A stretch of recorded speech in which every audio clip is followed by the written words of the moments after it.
پھر انہیں وہ وقت یاد آیا جس کے نیچے بیٹھ کر عبادت کیا کرتے، اس درخت سے بھی انہیں بے پناہ محبت تھی۔ وہاں پہنچے اور درخت کے نیچے لیٹ گئے۔ دل میں نہ جانے کیا کیا احساسات، خیالات تھے۔ رہ رہ کی حاجی حیدر کا رویہ اور ان کے داماد امتیاز احمد کی باتیں یاد آ رہی تھی۔ آدھی رات کو انہوں نے محسوس کیا کہ کوئی چوری چوری درخت سے نیچے اتر رہا ہے۔ پھر جو کوئی بھی تھا بری طرح بھاگا۔ بابا ادریس اسے دیکھتے ہی رہ گئے، کوئی بات سمجھ میں نہ آئی، پھر آنکھیں بند کر کے لیٹ گئے اور اس کے بعد آنکھ لگ گئی۔ سورج کی روشنی نے انہیں جگایا، وہ اٹھ کر بیٹھے، نماز کا وقت تو گزر چکا تھا۔ دکھی سے دل کے ساتھ انہوں نے نماز قضا پڑھی اور اس کے بعد گھر کی جانب بڑھ گئے۔ سامنے سے ایک شخص گزر رہا تھا، شنازہ سا۔ انہوں نے آواز دی، شرافت خان ادھر آؤ۔ شرافت خان ان کے معتقدوں میں سے تھا جو ان کے حکم پر سب کچھ کرنے کو تیار رہتا، لیکن شرافت خان اپنی جگہ کھڑے ہو کر انہیں دیکھتا رہا، پھر کسی قدر ناگواری کے انداز میں آگے بڑھا اور ان کے قریب پہنچ گیا۔ ہاں بابا، کیا بات ہے؟ شرافت خان، ناراض ہو مجھ سے کسی بات پر؟ آپ چھوڑیے ان باتوں کو، بتائیے کیا بات ہے۔ شرافت خان، میں تم سے کچھ پوچھنا چاہتا ہوں۔ تو پوچھئے نا، دیر کیوں کر رہے ہیں؟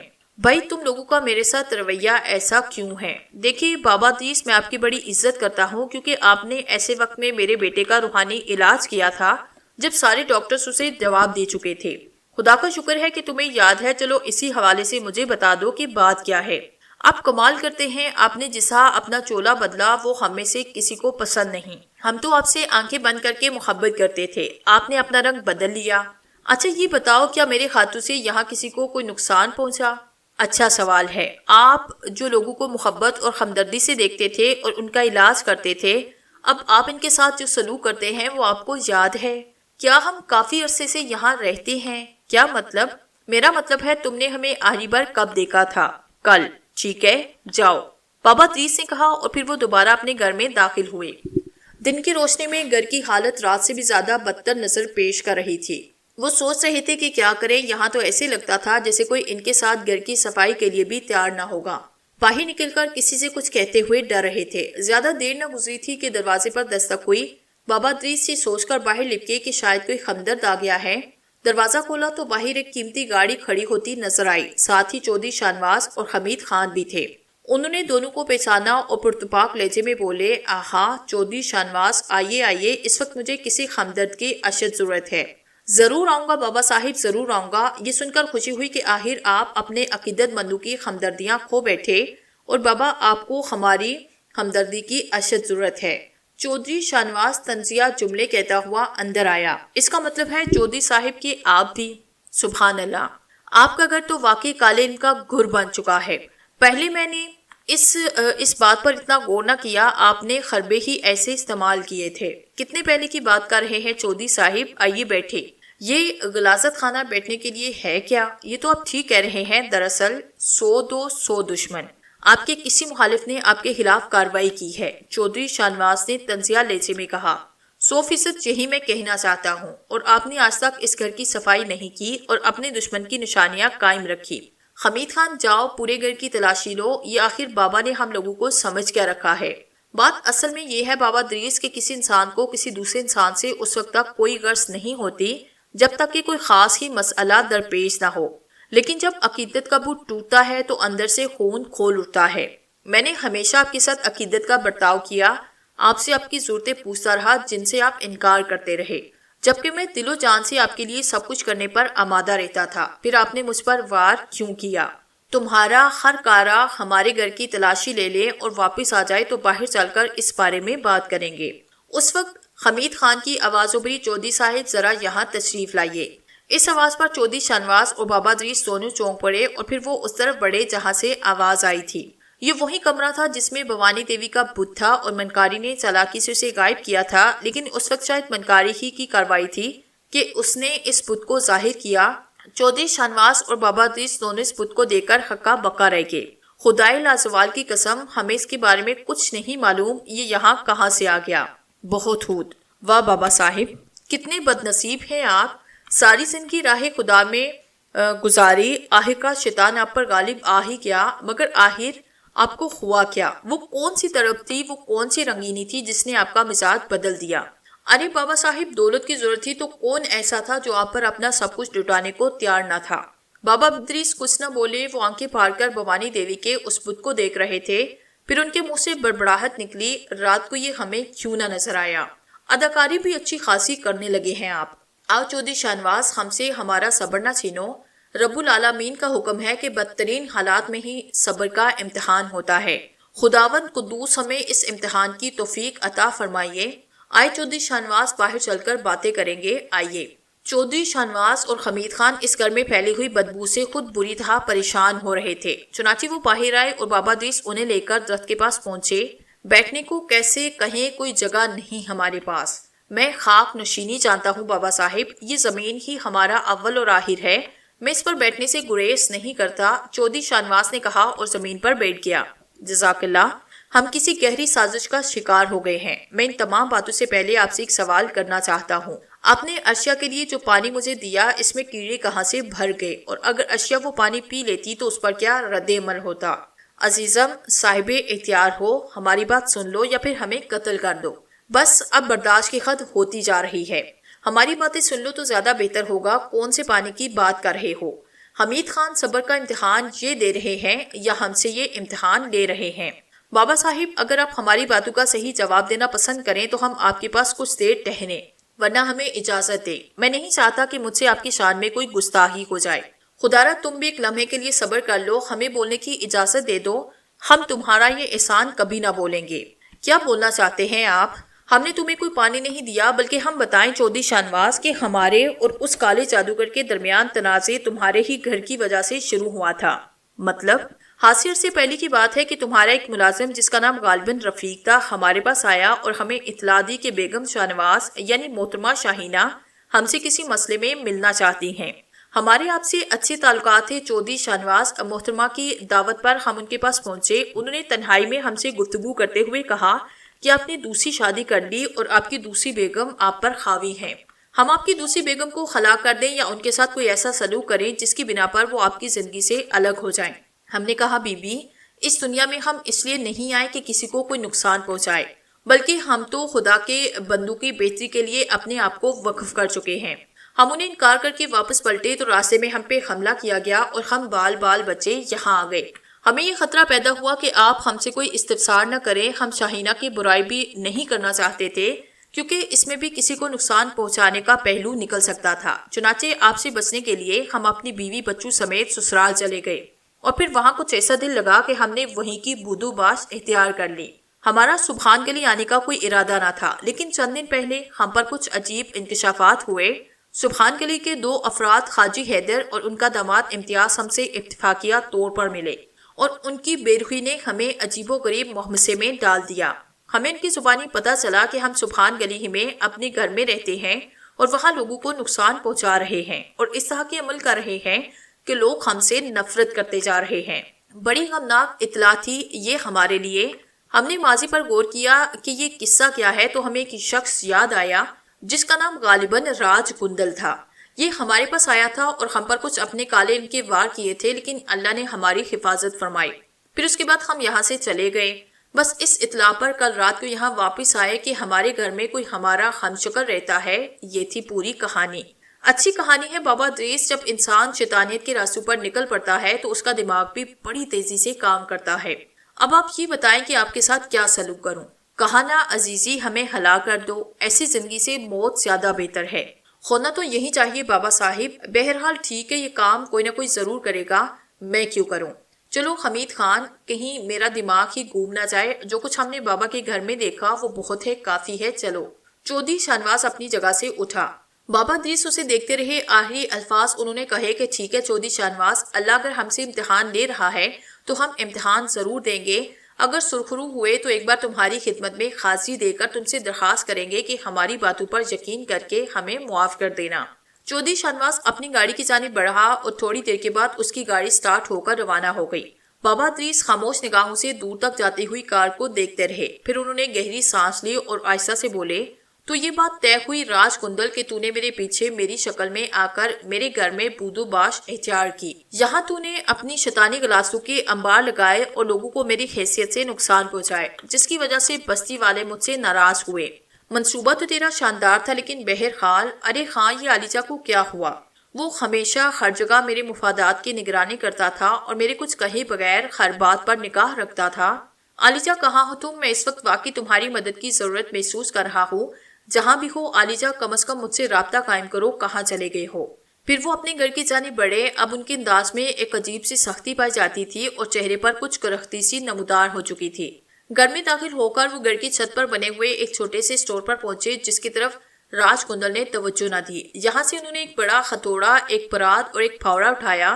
جب وہ اس گھر میں رہا کرتے تھے تو گھر کی چھوٹی موٹی مرمت خود ہی کر لیا کرتے۔ یہ چیزیں اس وقت سے یہاں پڑی ہوئی تھی۔ وہ سب سے پہلے اس کمرے میں داخل ہوئے جہاں اب بھی نیم تاریک ماحول تھا۔ منکاری نے بھوانی کے بت کو ایک بار پھر دھند میں لپیٹ دیا۔ وہ تو صرف کچھ لمحوں کے لیے ظاہر ہوا تھا۔ اس نے چودھری شانواس کو بت دکھانے کے لیے اسے ظاہر کیا تھا، لیکن بہرحال بت وہی تھا۔ بابا دریس نے ہتھوڑا سنبھالا، اس کے ساتھ ہی انہیں گہری گہری سانسوں کی آوازیں سنائی دی۔ ایسے لگ رہا تھا جیسے کوئی آنے والے متوقع خطرے سے خوفزدہ ہو اور ڈوبتی ہوئی سانسیں لے رہا ہو۔ بابا دریس نے دونوں ہاتھوں سے ہتھوڑے کا خطا پکڑا اور پھر اندازے سے ایک بھرپور ضرب تاریکی میں لپٹے ہوئے اس بت پر لگائی۔ ٹھنڈ کی آواز پیدا ہوئی اور ہتھوڑا اس سے اچٹ گیا۔ بابا دریس کے اندر ایک جوش، ایک دیوانگی سی پیدا ہوئی۔ انہوں نے اللہ اکبر کہہ کر پوری قوت سے بت پر ضرب لگائی اور ہتھوڑا بت میں داخل ہو گیا۔ اس کے بعد جیسے بابا دریس کے پورے بدن میں بجلیاں بھڑ گئی، بت ریزہ ریزہ ہو گیا اور اس کے ساتھ ہی اس کے ٹکڑے بھی تاریکی سے باہر نکل آئے۔ بابا ادریس علی نے ایک گھنٹے تک رکے بغیر اس بت پر ضربیں لگائی اور تھوڑی دیر کے بعد زمین نمایاں ہو گئی۔ بت ریزہ ریزہ ہو گیا تھا۔ پھر اس کے ملبے کو پھاوڑے اور پرات کی مدد سے کافی دور جا کر پھینکا۔ لوگ بابا دریس کو کام کرتے ہوئے دیکھ رہے تھے۔ اس سے پہلے یہ ہوتا تھا کہ بابا دریس اگر گھر سے نکل کر کوئی چیز اٹھانے کے لیے جھکتے تو کوئی عقیدت مند دوڑ پڑتا تھا اور بابا دریس کو کوئی کام نہیں کرنے دیتا، لیکن اس پر لوگ دور کھڑے دیکھ رہے تھے۔ تقریباً 8 یا 9 گھنٹے تک ایک لمحہ رکے بغیر بھوکے پیاسے بابا دریس گھر کی صفائی میں مصروف رہے۔ غلاظت کا ایک ایک ذرہ انہوں نے اٹھا کر باہر پھینکا۔ مغرب کی نماز پڑھی، پھر گھر کی دھلائی کرنے لگے۔ عشاء کی نماز تک انہوں نے پورے گھر کو غلاظت سے صاف کیا۔ دن بھر پانی کا ایک قطرہ پیا تھا، نہ خوراک پیٹ میں گئی تھی، لیکن ان کے اندر ایک جنون پڑ رہا تھا۔ انہوں نے غسل کیا۔ غسل کرنے کے بعد وہ جائے نماز بچھا کر دالان میں بیٹھے۔ انہوں نے تلاوت قرآن پاک شروع کی۔ تلاوت کلام پاک کا آغاز ہوتے ہی گہری گہری تکلیف سانسیں ابھری۔ اس کے بعد ہلکی ہلکی کراہوں میں تبدیل ہوئی۔ پھر جو منظر نگاہوں کے سامنے آیا وہ ناقابل یقین تھا۔ ایک تیز سٹی کی سی آواز پیدا ہوئی تھی، بالکل اس طرح جیسے انجن سے سٹیم نکلتی ہے۔ اس کے ساتھ ہی ایک ہلکی سی چیخ کے ساتھ کوئی 1 فٹ لمبا انسانی وجود، جو بظاہر انسان محسوس ہوتا تھا لیکن انتہائی مضحکہ خیز اور مکروہ شکل کا مالک تھا، زمین کے کسی سوراخ سے نکل کر دروازے کی جانب بھاگتا، دروازے سے ٹکراتا اور اس کے بعد باہر نکل جاتا۔ بابا دریس علی مسلسل اپنا عمل جاری رکھے ہوئے تھے۔ گھر سے وہ گلاسیں باہر نکل رہی تھی جنہوں نے یہاں بسیرا کر رکھا تھا۔ تقریباً آدھی رات تک یہ عمل جاری رہا۔ اس کے بعد خاموشی طاری ہو گئی۔ اس طرح کم از کم یہ گھر راج کندل کی کالی بلاؤں سے پاک ہو گیا تھا۔ اس کے بعد بابا دریس نے پانی پیا، وہی دالان میں دراز ہوئے۔ رات کا بقیہ حصہ بھی گزر گیا اور بابا دریس فجر کی نماز پڑھ کر پھر کوئی وظیفہ کرنے بیٹھ گئے۔ اس کے بعد انہوں نے گھر کے دوسرے امور میں دلچسپی لی اور سوچنے لگے کہ کیا کرنا چاہیے۔ پھر وہ گھر سے نکل کر درخت کے پاس پہنچے اور یہاں انہوں نے زمین پر بیٹھ کر کسی وظیفے کا ورد شروع کیا اور درخت کے گرد ایک حصار قائم کیا۔ انہیں گزری ہوئی رات کے وہ لمحات یاد آئے جب کوئی درخت سے اتر کر بھاگا تھا۔ اب یہ بات ان کے علم میں آ گئی تھی کہ راج کندل نے ان سے دشمنی نکالی تھی۔ بہرحال وہ وظیفہ پڑھتے رہے اور تھوڑی دیر کے بعد درختوں کی شاخوں سے بے چین آوازیں ابھرنے لگی۔ یوں لگ رہا تھا جیسے کوئی تکلیف کا شکار ہو۔ بابا دریس کے ہونٹوں پر مسکراہٹ پھیل گئی۔ انہوں نے نگاہیں اٹھا کر اوپر دیکھا۔ درخت کی پتیوں سے مدم مدم روشنیاں پھوٹ رہی تھی۔ ان روشنیوں میں ایک تپش تھی اور فضا میں ایک ناقابل برداشت شدت پیدا ہوتی جا رہی تھی۔ بابا دریس علی نے درود پاک پڑھا اور اپنے سینے پر پھونکے مارنے کے بعد اوپر کی طرف رخ کر کے بولے، راج کندل نیچے اتر آؤ۔ چند لمحے انتظار کرنا پڑا۔ اس کے بعد راج کندل درخت سے نیچے آیا۔ اس کے چہرے پر تکلیف کے آثار تھے۔ نیچے اترتے ہی اس نے درخت سے دور بھاگنے کے لیے چھلانگ لگائی، لیکن جو حصار بابا دریس نے قائم کیا تھا اس سے ٹکرا کر بری طرح نیچے آ گرا۔ بابا دریس درخت کے تنے سے ٹیک لگا کر کھڑے ہو گئے۔ راج کندل بار بار چاروں طرف سے بھاگنے کی کوشش کر رہا تھا، لیکن اسے لگ رہا تھا جیسے درخت کے چاروں طرف ایک مضبوط اور ناقابل عبور دیوار کھڑی ہو۔ وہ شدید بخلاہٹ کا شکار ہوا اور حصار کے ساتھ ہی کمر لگا کر بیٹھ گیا۔ اس کے چہرے پر کسی قدر خوف کے آثار تھے۔ بابا دریس نے کہا، راج کندل، میں تمہیں باہر جانے کی اجازت بھی دے سکتا ہوں، لیکن اس سے پہلے مجھے تم سے کچھ باتیں کرنی ہیں۔ راج کندل نے خوش کھونٹوں پر زبان پھیر کر ادھر ادھر دیکھا، پھر آہستہ آہستہ اس کے چہرے پر بھی خشونت کے آثار پھیلے۔ وہ اپنے خوف کو زائل کرنے کی کوشش کرنے لگا۔ اس کے بعد بابا ادریس کی طرف دیکھ کر بولا، کیا بات ہے میاں جی، بولو کیا کہنا چاہتے ہو؟ راج کندل، یہ سب کچھ کیا کر رہے ہو؟ تم نے مجھ سے کیوں بیر باندھا؟ میں نے تو تمہارا کچھ نہ بگاڑا۔ سنا ہے آپ لوگ جھوٹ نہیں بولتے، پھر آپ یہ جھوٹ کیوں بول رہے ہیں؟ آپ نے تو میرا سب کچھ بگاڑ کے رکھ دیا۔ نہیں راج کندل، یہ صرف تمہارا خیال ہے، میں نے تمہارے خلاف ابھی تک کچھ نہ کیا۔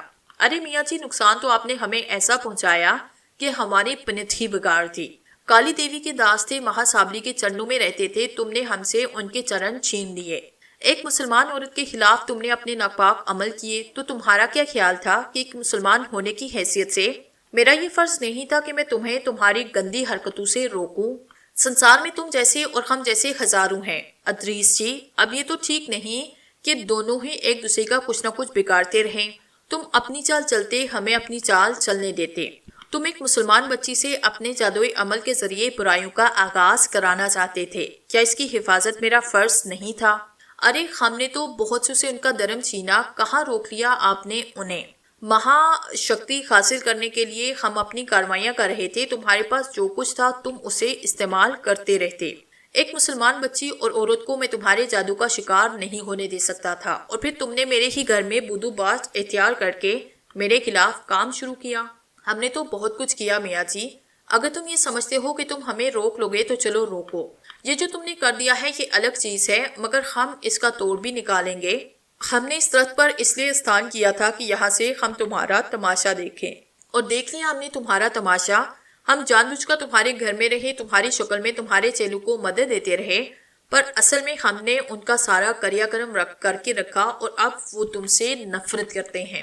بہت مختصر وقت کے لیے راج کندل، انہیں جلد ہی ساری اصلیت معلوم ہو جائے گی۔ تو ٹھیک ہے میاں جی، ایسا کرو، یہ حصار ہٹاؤ، ہم تم سے مقابلہ کریں گے۔ راج کندل، تم میرے قیدی بن گئے ہو، نکل سکتے ہو تو نکل جاؤ اس حصار سے۔ بس یہی بہادری ہے تمہاری، چھوڑ دو ہمیں، دھوکے سے قبضے میں کر لیا۔ ہم تو تمہیں ایسا کھیل دکھائیں گے کہ تم بھی کیا یاد کرو گے۔ گیان دھیان والے ہو تو دشمن کو دھوکے سے قید کر کے سینہ نہ پھلاؤ۔ ہمیں یہاں سے جانے دو، پھر دیکھو ہمارا تماشا کہ ہم کیا کیا کھیل دکھاتے ہیں تمہیں۔ بابا ادریس کچھ سوچنے لگے، پھر بولے، اچھی بات ہے، جاؤ، ختم کر دیا ہم نے یہ حصار، اس دروازے سے باہر نکل جاؤ۔ ادریس علی نے آگے بڑھ کر ہونٹوں ہی ہونٹوں میں کچھ پڑا، اس سارے کا ایک حصہ اپنے ہاتھ سے مٹایا اور راج کندل سے بولے، جاؤ، نکل جاؤ یہاں سے۔ سامان اٹھا لیں اپنا، اگر اجازت دو تو۔ ویسے پیر میں آگ لگا کر تم نے سچ مچ بڑا کمال دکھایا، چڑھ جائیں پیر پر؟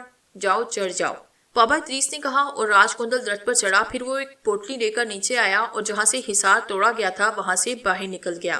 باہر نکلنے کے بعد اس نے کہے لگانا شروع کر دیے۔ ادریس علی مسکراتی نگاہوں سے اسے دیکھ رہے تھے، پھر انہوں نے کہا، واہ راج کندل، بڑے شکتی مان بنتے ہو، میری قید میں مجھ سے رعایتیں مانگ رہے تھے، اور اب جب میری قید سے باہر نکل گئے تو یہ فہریہ کہے لگا رہے ہو۔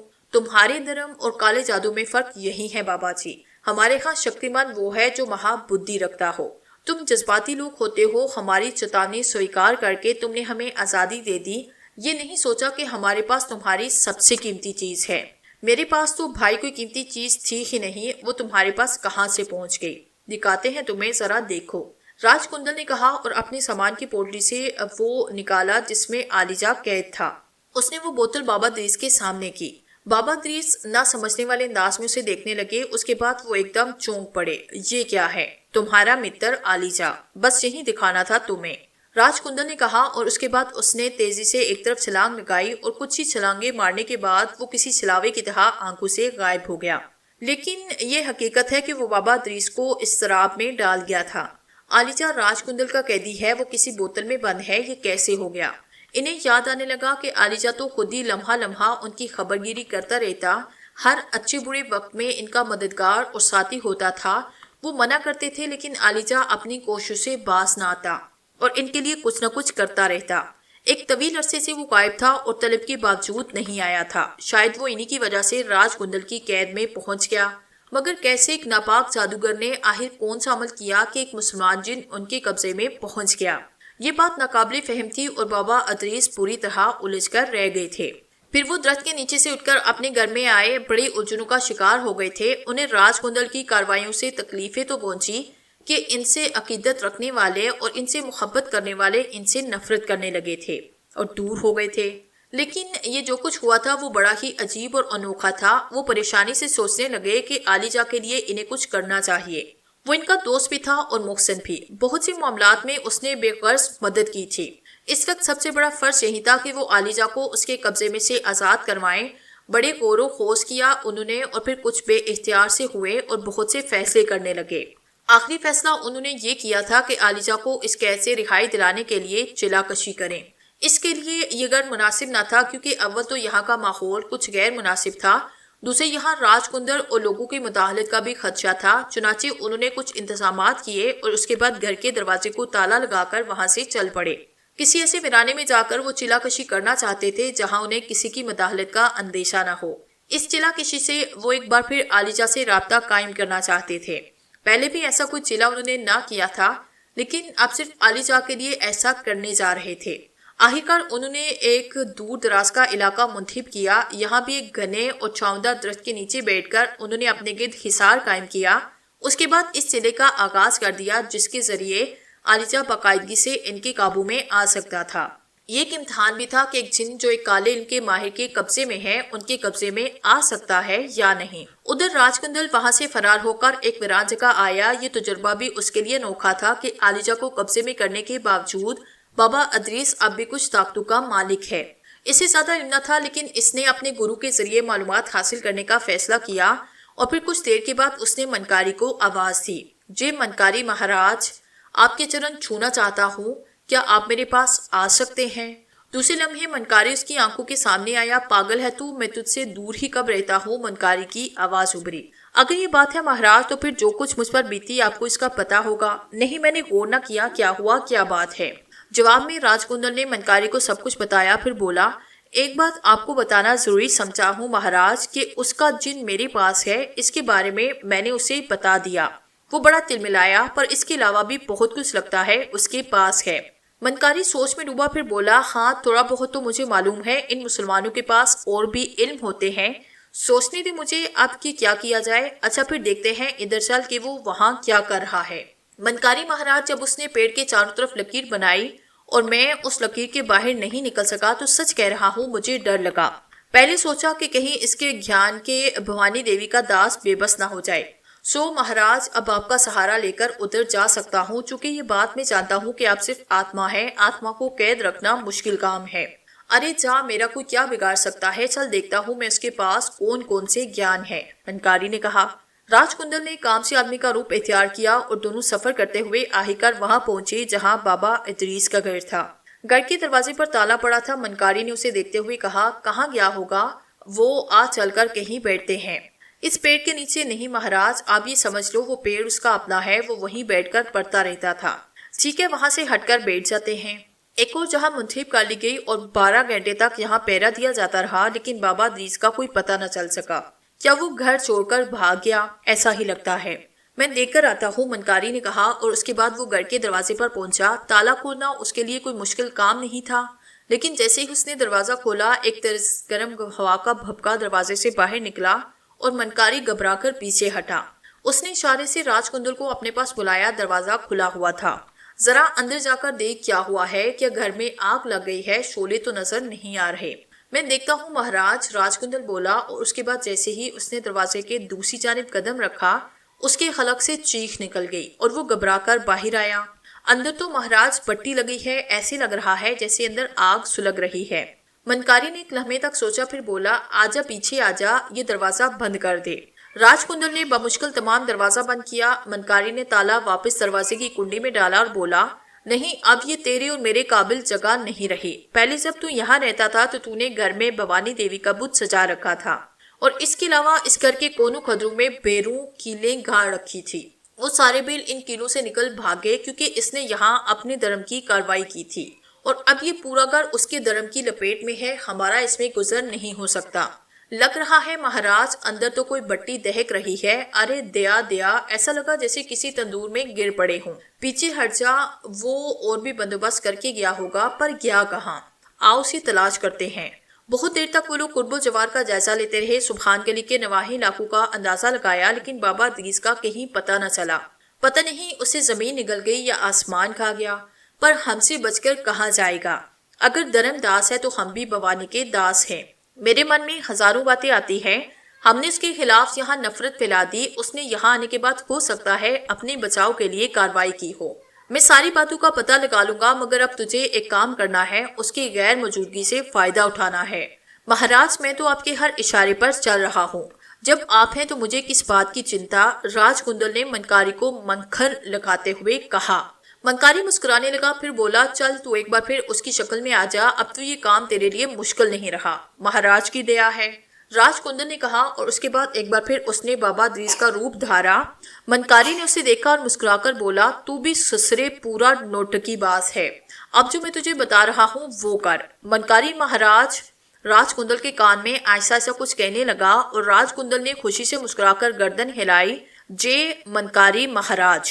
شکن پہلوان کی دنیا لٹ چکی تھی، جتنا برا اس کے ساتھ ہوا تھا اتنا شاید ہی کسی کے ساتھ ہوا ہو۔ ایک معمولی سی غلطی نے پورا گھر اجاڑ کے رکھ دیا۔ دونوں میاں بیوی نیم پاگل ہو گئے تھے۔ وہ دولت بھی خاک میں مل گئی تھی جو بہو بیٹے کی زندگی کے عوض حاصل ہوئی تھی۔ شکن پہلوان بس سبحان گلی کی گلیوں میں مارا مارا پھرتا۔ اس دن بھی وہ صرف اس طرف آیا تھا جدھر بابا دریس کا گھر تھا۔ وہ سامنے سے گزر رہا تھا کہ بابا دریس دور سے آتا نظر آیا۔ جب بھی شکن پہلوان بابا دریس کو دیکھتا اس کی آنکھوں میں خون اتر آتا۔ اس وقت بھی وہ زور زور سے بابا دریس کو گالیاں دینے لگا۔ آس پاس کے کچھ لوگ قریب آئے، انہوں نے شکن پہلوان کو سمجھایا، جو کچھ ہونا تھا ہو گیا، اب گالیاں دینے سے کوئی فائدہ نہیں۔ کتنی عزت کرتے تھے ہم ان کی، پر اللہ اگر اس سے کچھ چھینتا ہے تو وہ ایسا ہی ہو جاتا ہے۔ شیطان کی مثال سامنے ہے۔ اس دوران راج کندل جو بابا دریس کے بیس میں تھا قریب پہنچا۔ اس نے شکن کو دیکھتے ہوئے کہا، اس پاگل کو ادھر آنے سے روکا کر، ورنہ کسی دن میں اسے وہ مزہ سکھاؤں گا کہ یہ زندگی بھر یاد رکھے گا۔ اس سے بڑی سزا اور آپ کیا دیں گے بابا صاحب؟ آپ کو اب بابا کہنے کو بھی دل نہیں چاہتا۔ بابا تو احترام کا لفظ تھا، ایک پڑوسی نے کہا۔ ارے تو بابا نہیں کہے گا مجھے تو کیا بگڑ جائے گا میرا؟ پاگل ہو گئی ہو تم سب کے سب، حرکتیں خود کرو، گالیاں دو دوسروں کو، لے جاؤ اسے ورنہ اچھا نہ ہوگا۔ ابھی کیا کرے گا تو میرا ہے؟ بہو بیٹا تو چھین لیا، اب اور کیا چھینے گا مجھ سے؟ سامنے آ۔ شکن پہلوان کے منہ سے کھائی کی آواز نکلی، اس کے کندھے کی ہڈی ٹوٹ گئی، وہ زمین پر تڑپنے لگا۔ راج کندل نے ادھر ادھر دیکھتے ہوئے کہا، اور کون مرد ہے جو سامنے آئے؟ پہلے آپ کی یہ قوت ایمانی ہوا کرتی تھی بابا دریس، مگر اب آپ شیطان بن چکے ہیں۔ ارے دیکھو اسے کیا ہو گیا ہے۔ کس نے کہا ہے مجھے شیطان؟ راج کندل نے کہا، اور اس کے بعد اس نے آگے بڑھ کر اس آدمی کے منہ پہ ہاتھ مارا۔ اس کا جبڑا ٹوٹ گیا، ایک ہنگامہ ہو گیا۔ لوگ بری طرح پپڑ گئے۔ راج کندل بابا دریس کے روپ میں بڑبڑاتا ہوا وہاں سے ہٹا۔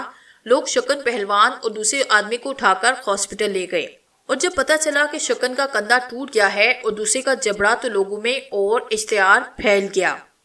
مراد بیگ جو دوسرے آدمی کا دور کا رشتہ دار تھا، لاٹھی لے کر آیا اور بولا، چلو بھائیو، اس مرتد کو اب گھر سے نکالنا ہوگا، چلو۔ 4-5 افراد اس کے ساتھ ہوئے۔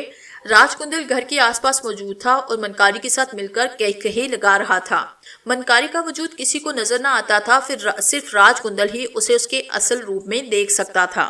راج کندل، تیرے دشمن آ رہے ہیں، میرے نہیں ادریس علی کے، راج کندل نے کہا لگا کر کہا۔ چل اب میں انہیں ٹھیک کرتا ہوں۔ اور ان لوگوں کے قریب آنے سے پہلے ہی منکاری نے ان کی لاٹھیاں چھین کر انہی پر برسانی شروع کر دی۔ کئی لوگوں کے سر کھل گئے اور بہت سو کے ہاتھ پیروں میں چوٹ آئی، انہیں بھاگتے ہی بن پڑی، مگر اب سبحان گلی کے لاتعداد گھر ادریس علی کے دشمن بن گئے تھے۔ مراد بیگ نے لوگوں کو تیار کیا، اس کے بعد لوگ ہتھوڑے، کدالیں وغیرہ لے کر جمع ہوئے۔ انہوں نے بابا ادریس کے گھر پہ حملہ کیا، ساری دیواریں توڑی، پورے گھر کو تہس نہس کیا، اس کے بعد مٹی کا تیل چھڑک کر پورے گھر کو آگ لگائی۔ بابا ادریس کے فرشتوں کو بھی پتہ نہ تھا کہ کیا ہو رہا ہے، وہ تو بس اپنی چلا خوشی میں مصروف تھے۔ راج کندل اور منکاری نے اب ان کے خلاف ایک ایسا محاذ بنایا جو ان کے تصور سے بھی باہر تھا۔ ان کا گھر جل کر خاکسر ہوا، پورا گھر تصویر عبرت بنا، اور راج کندل اور منکاری خوش خوش وہاں سے کہے لگاتے ہوئے چل پڑے۔ وہ تو نہ جانے کہاں جا چھپا ہے، چلو اب جب سامنے آئے گا تو دیکھا جائے گا۔ بڑا کام ہوا ہے منکاری مہاراج، تو بتا تیرے من کی شانتی ملی یا نہیں؟ شانتی تو ملی ہے مہاراج، ایک دشمن کو ہم نے اس کے گھر سے محروم کیا، پر ابھی اس کی حالت دیکھنا ہوگی مہاراج۔ ایک اور دشمن ہے میرا جسے مجھے سنبھالنا ہے۔ کون؟ منکاری نے پوچھا۔ چودھری شانواس۔ آپ کو پتا ہے کہ اس نے میرے ڈیرے کو ختم کر دیا تھا، اور میرے وہ متر مار ڈالے جو ہمیشہ میرے چرنوں میں جیون بتاتے رہے۔ مہاراج مجھے ان کی موت کا بھی دکھ ہے اور اپنے ڈیرے کی تباہی کا بھی۔ اسے بھی دیکھ لیتے ہیں، چنتا کس بات کی؟ ارے تیرا گرو جب تیرے ساتھ ہے تو سمجھ لے تیری وجے ہی وجے۔ جانتا ہوں منکاری مہاراج، تو پھر اب حکم کرو کیا کیا جائے؟ تو ایک بات بتا، پہلے چودھری شانواس کو دیکھنا ہے یا پھر اپنے پہلے نمبر کے دشمن کو تلاش کرنا ہے؟ راج کندل سوچتا رہا، پھر اس نے کہا مہاراج جب تک ادریس علی خود ہمارے سامنے نہیں آتا اس سمے تک ذرا ہم چودھری شانواس کی خبر لے لیتے ہیں۔ ٹھیک ہے، منکاری نے کہا۔ پھر بولا تھوڑا انتظار کر لے، ذرا دیکھ لے، ہو سکتا ہے ادریس علی کہیں آس پاس ہو، میں اس کی بے بسی کا تماشا دیکھنا چاہتا ہوں۔ سب سے اچھی جگہ وہ پیڑ ہی ہے مہاراج جہاں اب بابا ادریس کی کچھ نہیں چلے گی، راج کندل نے کہا، اور وہ دونوں پیڑ کے نیچے فروکش ہو گئے۔ بابا ادریس کا مکان خاکسر کر کے آس پاس کے لوگ مطمئن ہو گئے تھے۔ راج کندل اور منکاری درخت کے نیچے بیٹھ کر صورتحال کا جائزہ لیتے رہے۔